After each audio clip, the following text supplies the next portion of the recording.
That morning, a thin mist still clung to the pomelo trees, their leaves heavy with dew. Mr. Tien stood quietly in the middle of his orchard, a small knife in hand, carefully pruning away the damaged branches. Birdsong echoed faintly from the distant hills, blending with the fragrance of ripening pomelos, the kind of peace that only those who've lived long with the earth can truly feel. He bent down, picking up a freshly fallen pomelo. Its smooth golden skin gleamed in the early light. "Looks like harvest season has come again," he murmured to himself. But before he could think further, the quiet was broken by the distant hum of a motorbike climbing the slope, an unusual sound in this still mountain valley.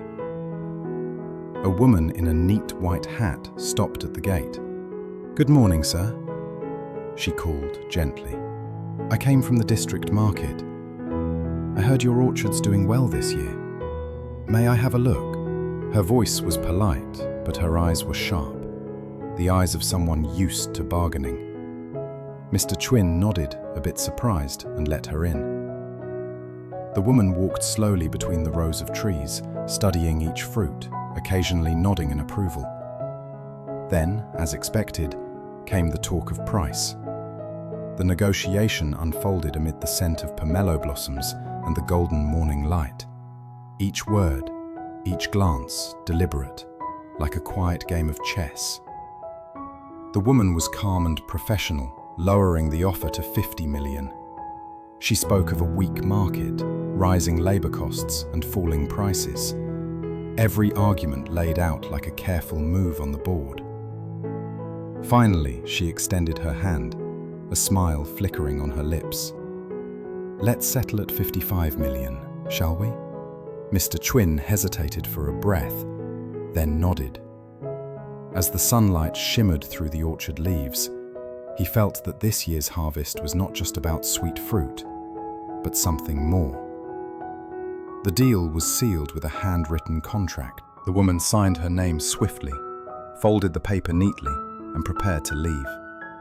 But before stepping out, she turned back, holding another small slip of paper. "Sir," she asked softly, "by any chance, do you know this address?" Mr. Tien looked down. It read LyTuCam. His expression changed. He lifted his gaze, a hint of caution in his tone. "And what is your relation to this woman?" The woman blinked, then smiled faintly. Actually, some days ago, on my way to see another pomelo garden, I was robbed. I lost everything, my money and papers. It was Miss Lytucam who found me and helped me. She even gave me some money to return to the market. I was too shocked to thank her then.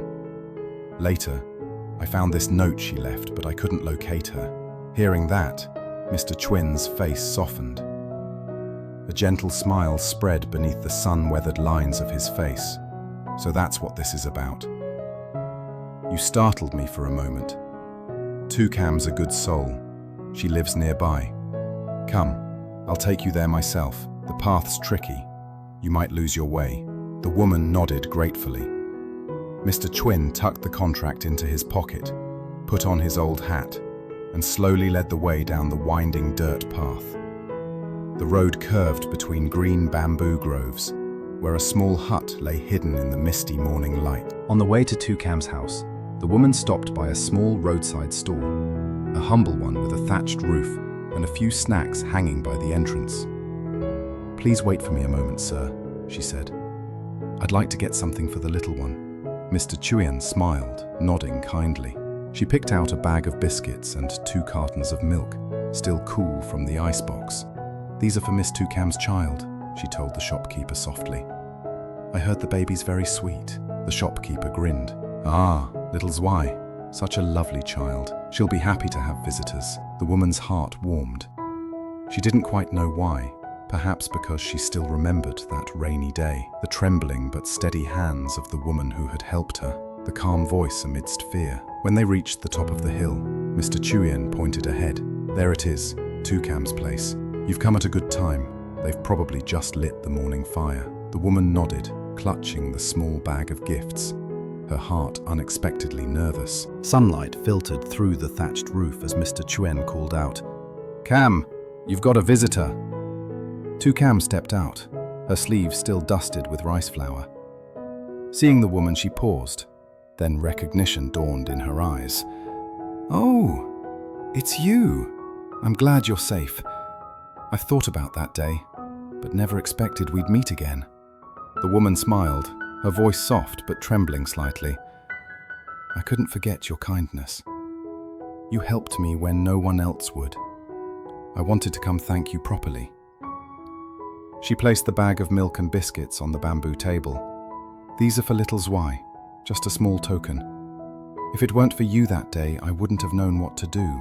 The air inside the small hut grew warm, filled with unspoken gratitude.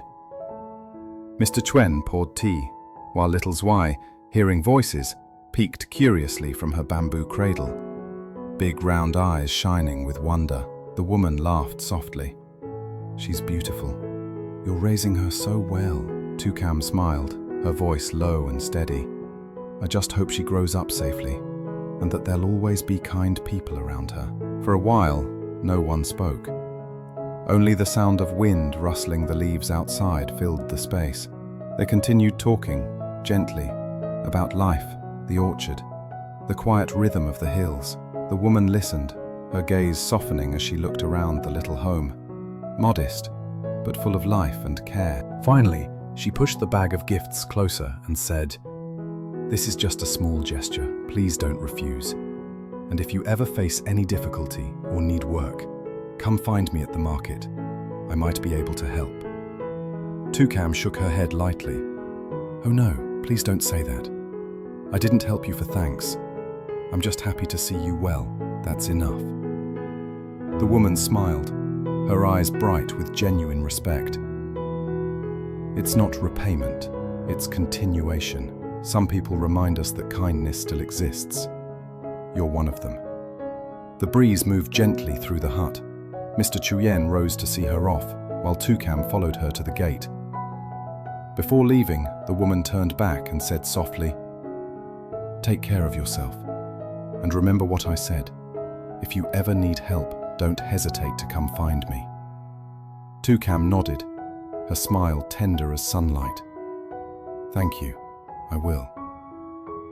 The woman started her motorbike, the sound fading slowly along the red dirt road winding through the forest.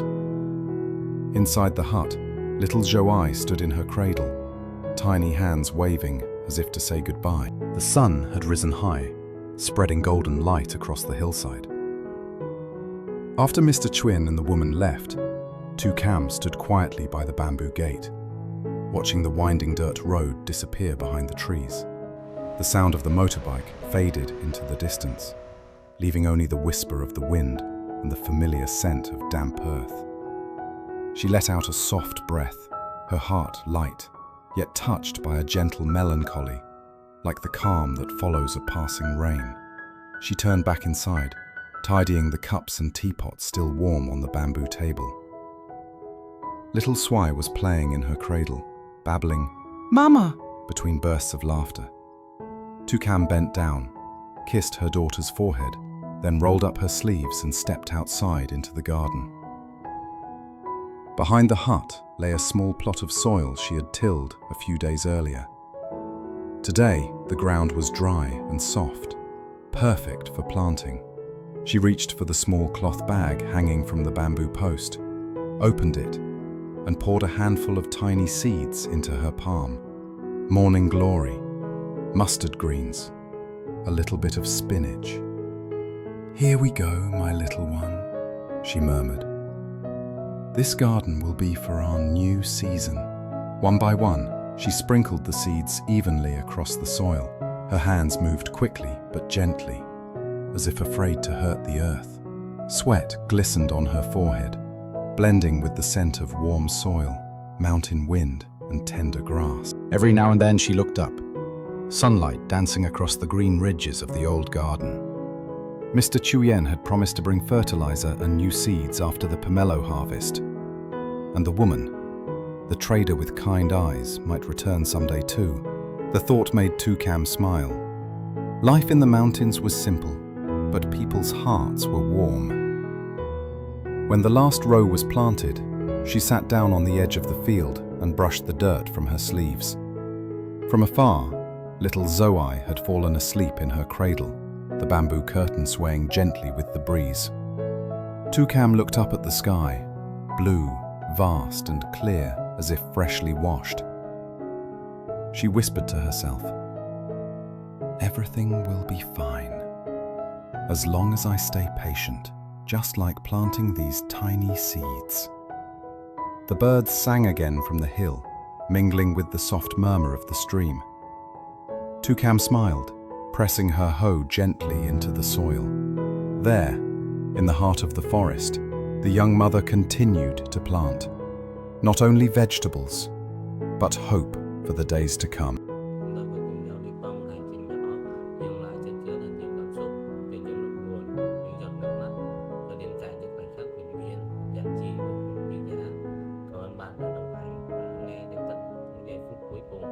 Mỗi một lượt xem, mỗi một ánh mắt dừng lại, mỗi một trái tim cùng đồng cảm đều là nguồn động lực để cho những câu chuyện như thế này được tiếp tục viết nên.